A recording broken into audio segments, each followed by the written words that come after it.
chicken masbos guys. Ayan. Tapos lalagyan ko ng potato chips pang decoration. Ayan. Yung manok guys, nilaga ko siya ng 1 oras. Tapos lagyan ko ng sauce, i-oven ko.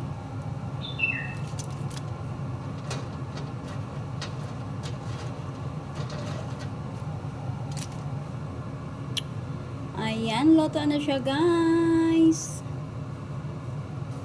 Meron ding meat guys. Lahang meat. Ayan. With matching dakos. Yung niluluto ko kahapon guys, na tomato. Thank you for watching.